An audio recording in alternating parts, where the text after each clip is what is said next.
Hello there. The success of the 1950s on Disney was instrumental in turning the company into the massive corporation it is today. Not only was the studio producing animated features, but creating live-action features, television shows, and a very popular theme park. However, during the 1960s, Walt Disney's health continued to fall due to his many years of chain smoking. This time period was also his busiest, as the animation department was not even his main preoccupation at the time. The budget of his animated films were even shortened by using Xerox to help animate them. In 1961, 101 Dalmatians was released, to immense acclaim and popular success. With its contemporary setting, it was a break from the usual fairy tale stories that Disney had produced prior, and introduced one of the most vicious villains in Disney history. Cruella de Vil, a fashion designer, becomes obsessed with Dalmatian fur and feels determined to kidnap all the puppies in England and turn them into coats. It also led to one of the most memorable songs in the Disney library. Cruella de Vil, Cruella de Vil, if she doesn't scare you, no evil thing will. Oh, to Roger. see her is to take a sudden chill. Oh. Cruella, Cruella, she's like a spider waiting for the kill. Roger, Look she'll out hear for you. Cruella de Vil. Overall, 101 Dalmatians doesn't aspire to be anything more than fun, and it certainly succeeds there. Icketus, ficketus, sumba, kazing.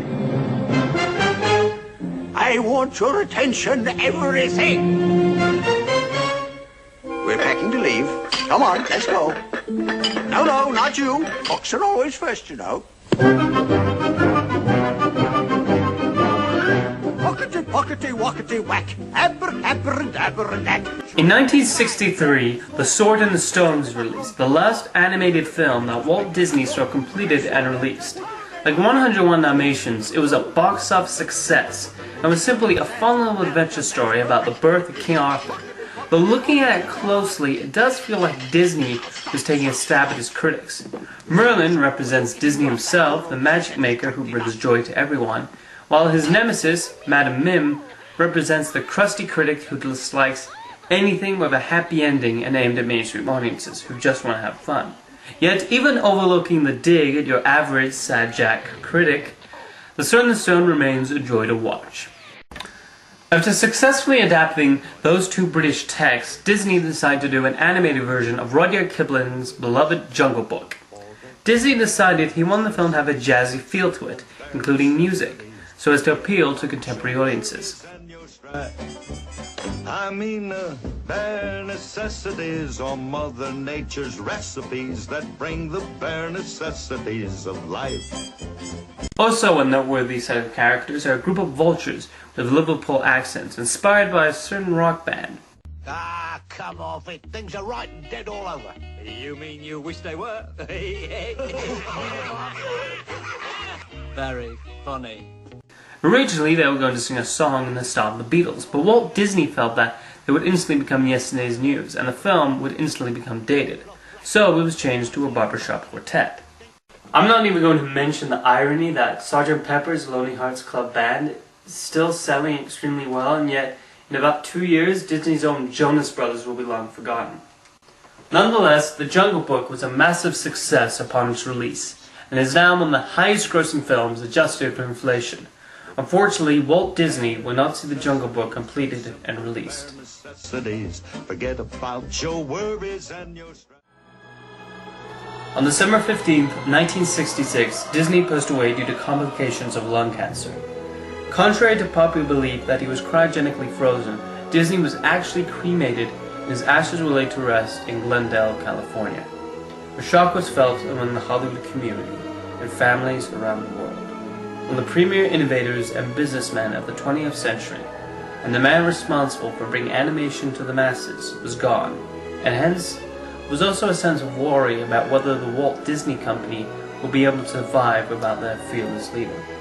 Walt's brother and business partner Roy Disney took over briefly as president and brought the Florida project to fruition, naming it Walt Disney World in tribute.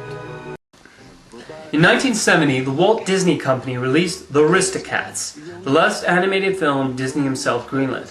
The film itself was a mild success, but looking at it critically, it does lack that certain je ne sais quoi that the films produced during Disney's era had. Overall, the story is kind of thin, there's not much conflict, and Edgar the Butler isn't all that threatening of a villain, to tell the truth. We also don't know the cat's owner too much to really care about her, since their investment is more on the cats. The animation is also kind of rough around the edges, which is disappointing considering this is Disney after all. On the plus side, the voice work, especially from Igor Bagor, Phil Harris, and Scatman Crothers, are great. The song is also fun, especially the show-stopping "Everybody Wants to Be a Cat."